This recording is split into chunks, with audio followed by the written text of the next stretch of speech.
Basis और liners discuss हो रहे थे, तो डेंटिस्ट्री में जो मोस्ट कॉमनली बेस यूज होता है ना, बेस, वो कैल्शियम हाइड्रोक्साइड है। कौन सा material commonly as a base use होता है? वो है कैल्शियम हाइड्रोक्साइड। समझ में आई बात? अच्छा जी, एक तो सबसे पहले आप ये डिफाइन कर ले कि बेस क्या होता है। सही है, तो बेस, आतिफ, बेस क्या होता है? हाँ, इस तरह भी ठीक है। तुम जुबैर?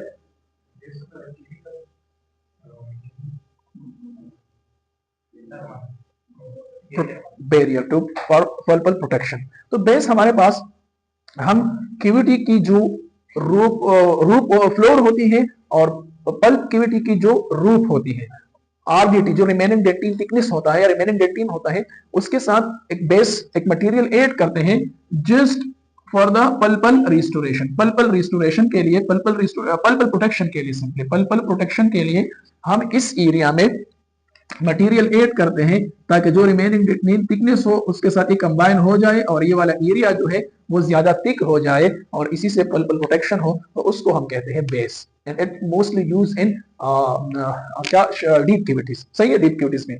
तो सबसे कॉमनली जो बेस यूज होता है डेंटिस्ट्री में वो कैल्शियम हाइड्रोक्साइड है। क्या है? Calcium hydroxide. अच्छा, कैल्शियम हाइड्रोक्साइड बेसिकली होता क्या है? ये ऑक्साइड्स होते हैं। सही है, और इनको जब हम सफिशिएंट वाटर के साथ मिक्स करते हैं, सही है, सफिशिएंट वाटर के साथ जब हम इनको मिक्स करते हैं तो ये CaOH होल 2 में कन्वर्ट हो जाते हैं, कैल्शियम हाइड्रोक्साइड में कन्वर्ट हो जाते हैं। इसको स्लैक्ट लाइम भी कहा जाता है। सही है, और फिर फर्दर हम इसको पल्पल प्रोटेक्शन के लिए एज अ बेस या एज अ लाइनर भी इसको यूज कर सकते हैं। It can be use as a liner, लेकिन फिर वही बात आ गई कि जब डीप कैविटी होगी, कैल्शियम हाइड्रोक्साइड के फिर यूजेस भी दो है और भी है, मतलब कि मेजर। जब डीप कैविटी होगी तो वहां पर calcium hydroxide as a base use होगा, और जब शैलो कैविटी होगी तो वहां पर कैल्शियम हाइड्रोक्साइड क्या यूज होगा? एज अ लाइनर यूज होगा। समझ में आई बात? अच्छा जी, तो लो स्ट्रेंथ जो कैल्शियम हाइड्रोक्साइड होता है ना, लो स्ट्रेंथ कैल्शियम हाइड्रोक्साइड का क्या मतलब होता है?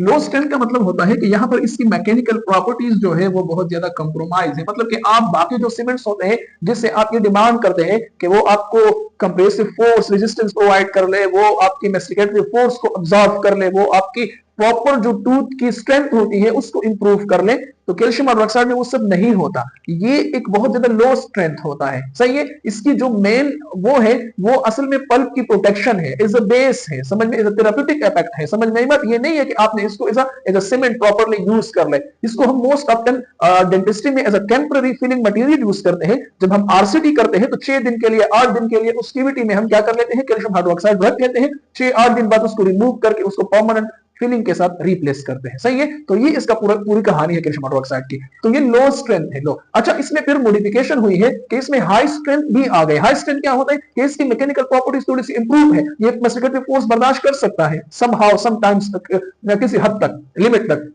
तो लो स्ट्रेंथ में आपके पास इसमें लाइनर्स भी आ जाते हैं और इसी में आपके पास आ जाते हैं बेसिस। सही है, और लाइनर्स और बेसिस का जो कॉन्सेप्ट है वो थोड़ा सा एक दूसरे से इसलिए डिफरेंट है कि लाइनर्स में जो माइक्रॉन्स होते हैं, सॉरी, लाइनर्स में जो जो जो पार्टिकल्स होते हैं, लाइनर्स में उनके जो वेट होती है या डायमीटर होती है वो बहुत छोटी होती है। छोटे छोटे इसके दाने होते हैं। समझ में आई बात? छोटे, तो वो सिर्फ और सिर्फ आपको लाइन बना के देते हैं। बेस में जो इनके पार्टिकल्स होते हैं, ग्रेन्स होते हैं, जो दाने होते हैं कैल्शियम हाइड्रोक्साइड की, वो थोड़े से क्या होते हैं? बड़े होते हैं। तो लो स्ट्रेंथ में आपके पास क्या आ गया? Liners and bases. और अगर आप हाई स्ट्रेंथ की बात करें, हाई स्ट्रेंथ में क्या होता है? हाई स्ट्रेंथ में इसके जो प्रॉपर्टीज होते हैं, मैकेनिकल प्रॉपर्टीज, वो थोड़े से इंप्रूव होते हैं। ये किसी हद तक फोर्स को बर्दाश्त कर सकता है। इसमें इलास्टिक प्रॉपर्टीज आ जाती है, इसमें आपके पास जो है वो रेजिस्टेंस वाली प्रॉपर्टी, स्ट्रेंथ इसमें आ जाता है। तो वो ये मॉडिफाइड कैल्शियम हाइड्रोक्साइड अभी बने हैं मार्केट में, जो जिसमें ये वाली कैरेक्टरिस्टिक भी होती है, थेरापेटिक कैरेक्टरिस्टिक भी होती है, बेस वाली कैरेक्टरिस्टिक भी होती है, और साथ साथ में ये समहाउ एक्ट कर सकते हैं एज अ सीमेंट। सीमेंट का मतलब ये है कि प्रॉपर ये आपको मैकेनिकल प्रॉपर्टीज प्रोवाइड कर सकते हैं। तो मेनली कितने फॉर्म्स में अवेलेबल है कैल्शियम हाइड्रोक्साइड मार्केट में? 2 फॉर्म। एक कौन सा है? उसकी क्या यूज है? और हाई स्ट्रेंथ सीमेंट। सीमेंट समझ गए? इसकी यूज क्या है? सीमेंट, जिसकी मैकेनिकल प्रॉपर्टीज इंप्रूव है। अच्छा, जो कैल्शियम हाइड्रोक्साइड ये लाइनर्स वाला होता है, इसकी बात हो रही है, तो इसकी जो कंपोजिशन होती है, इसकी कंपोजिशन वो हल्की फुल्की डिफरेंट होती है। ये बेस वाले से या हाई स्ट्रेंथ जो मैकेनिकल है, ये हाई स्ट्रेंथ में कुछ खास नहीं होता, बस में फिलर्स ऐड किया जाता है, फिलर कंटेंट थोड़ा सा इंक्रीज करते हैं for the sake to provide the demanded mechanical properties. सही है। तो भाई इसमें सबसे पहले जो कैल्शियम हाइड्रोक्साइड की सस्पेंशन है कैल्शियम हाइड्रोक्साइड को के पाउडर को लिया जाता है। सही है, पाउडर के फॉर्म में लिया जाता है और उस पाउडर को फिर हम सस्पेंड करते हैं in suspension form methyl ethyl ketone वगैरह में जो ऑर्गेनिक सब्सटेंस है, ऑर्गेनिक सॉल्यूशन है। तो कैल्शियम हाइड्रोक्साइड प्री फॉर्म किस तरह बनता है? इस तरह बनता है कि आपके पास कैल्शियम हाइड्रोक्साइड के पाउडर हो और इन्हीं पाउडर को आप सस्पेंशन फॉर्म में या इन्हीं पाउडर को आप मिक्स कर ले, किसके साथ मिक्स कर ले? ऑर्गेनिक सॉल्यूशन के साथ, मिथाइल इथाइल कीटोन वगैरह। सही है, इन सब के साथ आप इनको मिक्स करेंगे तो ये आपको सस्पेंशन फॉर्म में, किस फॉर्म में? सस्पेंशन फॉर्म में क्या देगा? हमें लाइनर सस्पेंशन फॉर्म में चाहिए होते हैं ना, जिस तरह वार्निशेस वगैरह होते हैं। तो फिर क्या फायदा क्या है? फायदा ये है कि जब ये ड्राई हो जाएगा तो वैसे भी कीटोन वगैरह, मिथाइल, सही है, ये सारे क्या होते हैं? ये वोलेटाइल होते हैं ना, तो वो वोलेटाइल होके चले जाएंगे और जो सरफेस या कोटिंग होगी वो कैल्शियम हाइड्रोक्साइड पार्टिकल्स की रह जाएगी। तो इसी तरह इसकी क्या कंपोजिशन है भाई? Calcium hydroxide powder suspended in organic solution. What kind of organic solution? Ethyl, methyl वगैरह एंड कीटोन्स। ये लाइनर्स मिथाइल सेलुलोज के फॉर्म में भी मौजूद होते हैं, मिथाइल सेलुलोज। और ये लाइनर्स जो होते हैं इनमें कभी कभी बेरियम सल्फेट को भी ऐड किया जाता है और हर चीज की अपनी इसमें स्पेसिफिक प्रॉपर्टीज होती है। सही है, कोई थेरापेटिक इफेक्ट होता है, कोई इसकी प्रिजर्वेशन करता है, समझ में, रिएक्शंस के लिए होते हैं, मीडियम के लिए होते हैं। सही है, तो हर पार्टिकल का अपना होता है। और पूरा कहानी ये है कि जब ये पूरी कंपोजिशन को आप टूथ पे अप्लाई करते हैं एज अ लाइनर तो जो वोलेटाइल सब्सटेंस होते हैं वो इवापोरेट हो जाते हैं और जो कैल्शियम हाइड्रोक्साइड की कोटिंग होती है वो टूथ के ऊपर रह जाती है।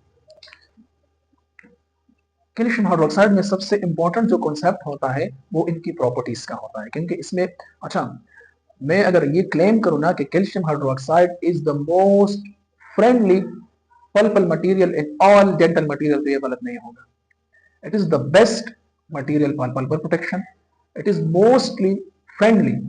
सही है, बहुत ज्यादा फ्रेंडली मटेरियल है। साथ साथ में calcium hydroxide is strong base. ये इसकी बहुत अच्छी प्रॉपर्टी है कि it's like a strong base and it might be an MCQs in your final exam. सही है, और ये बेस जो है ये क्या करता है? इधर देखो, ये बहुत इंपॉर्टेंट है। Most of the dental material जो आप फिलिंग के लिए यूज करते हैं या लूटिंग वगैरह के लिए यूज करते हैं, they are acidic in nature. Zinc phosphate, zinc polycarboxylate, they are acidic in nature. Silicate cement acidic in nature. Acidity जो होती है वो पल्प के लिए अच्छी नहीं होती। तो अगर आप कैल्शियम हाइड्रोक्साइड को एज अ बेस यूज करते हैं under phosphate cement, under silicate cement, under polycarboxylate cement, the calcium hydroxide neutralize the acidity of acidic restorative or filling material। जो एसिडिक फिलिंग मटेरियल होते हैं ना, तो कैल्शियम हाइड्रोक्साइड उनकी जो एसिडिटी है उनको न्यूट्रलाइज करता है। और अगर कैल्शियम हाइड्रोक्साइड बहुत कम मिकदार में हो, कम, अगर आप अंदाजा लगा लें तो 0.025 माइक्रोमीटर की मिकदार में अगर ये हो ना, तब भी ये कैपेबल है कि जो आपके पास एसिडिक फिलिंग मटेरियल है उनकी जो एसिडिक नेचर है उनको न्यूट्रलाइज कर ले और पल्पल माहौल जो है, जो पल्पल एटमॉस्फेयर है, उसको मेंटेन रख ले। तो ये इसकी बहुत अच्छी प्रॉपर्टी है। सही है। अच्छा, इसमें एक और बात भी है, इसमें मैकेनिकल प्रॉपर्टीज नहीं होती, ये भी इसकी वो होते नो मैकेनिकल प्रॉपर्टीज। तो आप इससे किसी किस्म की स्ट्रेंथ और इन चीजों को क्या करें, एक्सपेक्टेशन ना लगाएं, कोई मिस्टिकेटरी फोर्स अब्जॉर्प्शन की या स्ट्रेस डिस्ट्रीब्यूशन की, फोर्स डिस्ट्रीब्यूशन की, इसकी आप इससे कोई वो ना, ये बहुत सॉफ्ट होता है। मोस्टली अगर आप इसको रिमूव करेंगे तो आप इसको बर के बगैर भी रिमूव कर सकते हैं सिंपली 6 दिन बाद, 8 दिन बाद, बिकॉज ये हार्ड नहीं होता। सही है, मोस्टली लाइनर वाला जो है, बेस वाला जो है, वो हार्ड नहीं होता, वो इसी तरह रहता है। थोड़ी सी उससे वाटर इवापोरेट हो जाती है बट स्टिल वो उसी तरह कैविटी में रह जाता है। अच्छा, कैल्शियम हाइड्रोक्साइड में जिस तरह जुबैर ने बताया कि इसमें जो नॉन सेटिंग वाला होता है ना, तो वो हार्ड नहीं होता, वो आप आरसीटी के बाद रख लेते हैं तो आप उसी फॉर्म में उसको रिमूव कर लेते हैं। पल्पाक्टमी में, सही है, या पार्शियल पल्पेक्टमी में आप जो कैल्शियम हाइड्रोक्साइड यूज करेंगे, सही है, तो वो सेटिंग वाला होगा। सेटिंग वाला ये होता है कि वो हार्ड हो जाता है और सेट हो जाता है। सही है, कैल्शियम हाइड्रोक्साइड की एक और बहुत बेस्ट प्रॉपर्टी ये है कि इट्स अ फ्लोराइड रिजर्वायर। सही है, इसमें फ्लोराइड्स होते हैं, तो टाइम के साथ साथ ये फ्लोराइड रिलीज करता है और ये फ्लोराइड जो है वो केरिस के अगेंस्ट रेजिस्टेंस शो करता है। तो ये भी इसकी क्या है, एक बहुत बेहतर प्रॉपर्टी है फ्लोराइड की।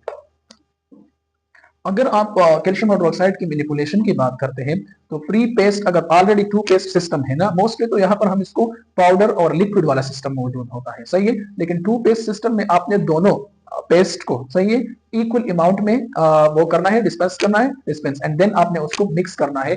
2 से लेकर 5 मिनट तक इसकी मिक्सिंग और वर्किंग टाइम हो सकती है। 5 मिनट तक आप इसको क्या कर सकते हैं, यूज कर सकते हैं, यूजेबल है, सही है। 2 to 5 to 5.5 मिनट्स तक ये आप यूजेबल है, सही है।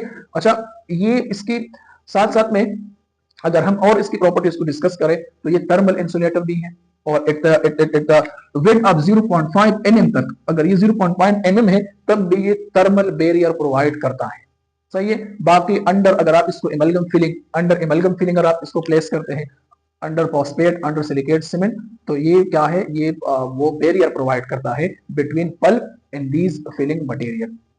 ये आइडियल मटेरियल भी है for direct pulp capping and indirect pulp capping. Indirect pulp capping और direct pulp capping, these are two procedures most often perform in the endodontic. RCT से रिलेटेड प्रोसीजर से जब पल्प एक्सपोज हो जाए और dentin का कुछ भी हिस्सा नहीं रह जाए बाकी, और आप उसी वाइटल पल्प को कवर कर ले किसी मटेरियल से, तो most often we preferred calcium hydroxide as a direct pulp capping and indirect pulp capping material. तो ये भी इसकी क्या कह सकते हैं, एक प्रॉपर्टी है, सही है। तो it's all about calcium hydroxide and